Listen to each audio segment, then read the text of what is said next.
Baiklah, bismillahirrahmanirrahim. Assalamualaikum warahmatullahi wabarakatuh. Perkenalkan, saya Senawati dari pembicara pertama tim oposisi. Jadi terkait dengan mosi gerakan-gerakan sosial seharusnya berfokus pada ketimpangan ekonomi, kelas ekonomi daripada diskriminasi berbasis identitas, gender, etnis, dan lain-lain. Saya ingin memberikan tanggapan saya bahwa saya tidak setuju dengan mosi ini, karena di dalam mosi ini ada istilah diskriminasi. Jadi sudah jelas. Jadi dalam suatu negara memanglah ekonomi itu saya rasa penting, namun ada hal yang lebih fundamental dari ekonomi. Karena ekonomi juga merupakan promotor atau penggerak dari masyarakat itu sendiri. Namun kita tidak sampai atau tidak harus mengabaikan juga diskriminasi yang berbasis identitas ini, karena ini juga bisa menjadi suatu ancaman bagi suatu negara atau bagi suatu wilayah. Yang pertama, saya ingin membahas terkait diskriminasi itu. Saya rasa dia berhubungan dengan hak asasi manusia. Jadi yang pertama saya ingin membahas yaitu hak asasi manusia, yang dimana hak kodrati yang dimiliki oleh setiap manusia dari sejak lahir yang bersifat universal dan sangat langgeng, sehingga setiap negara harus melindungi, harus tidak boleh diabaikan dan tidak boleh dikurangi. Maka saya rasa kita sebagai negara hukum di Indonesia ini tidak seharusnya mengabaikan hak asasi manusia, karena kita adalah negara hukum. Terus selanjutnya kita bisa ambil contoh ekonomi. Jika ekonomi saja yang kita tingkatkan, kita lihat di Amerika kasus akhir-akhir ini itu ada seperti yang saya baca di dalam mosi tersebut, ekonomi yang seperti yang kita kenal di Amerika itu sangat maju, bahkan jauh lebih maju dari modern dari Indonesia.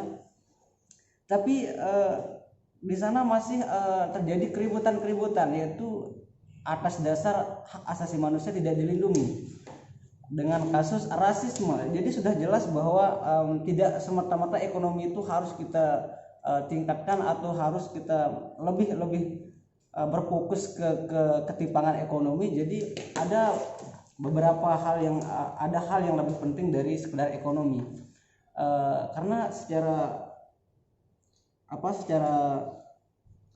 pemerintahan, bahwa pemerintah itu harus melindungi hak asasi manusia.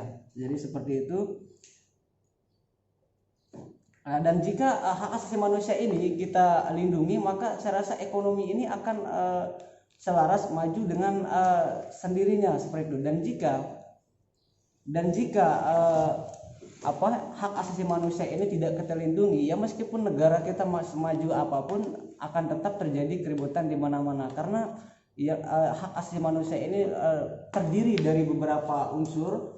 Yang pertama hak hidup atau life, terus ada justice, yaitu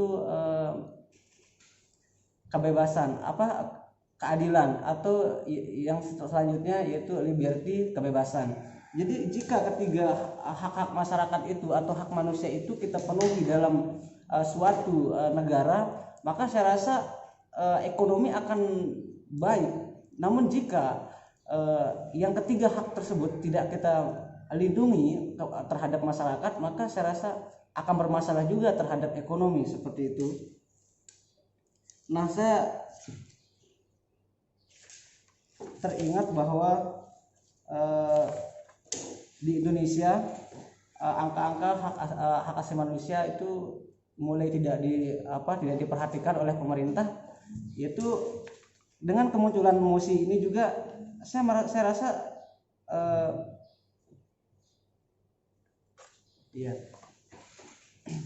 kita tidak seharusnya berfokus kepada ketimpangan kelas ekonomi seperti itu. Jadi saya berharap pada pemerintah untuk bagaimana kita menyelaraskan antara ketimpangan ekonomi serta untuk kita bagaimana supaya melindungi yang namanya diskriminasi berbasis identitas, gender ataupun etnis. Jadi cuma itu yang bisa saya sampaikan. Sekian, assalamualaikum warahmatullahi wabarakatuh.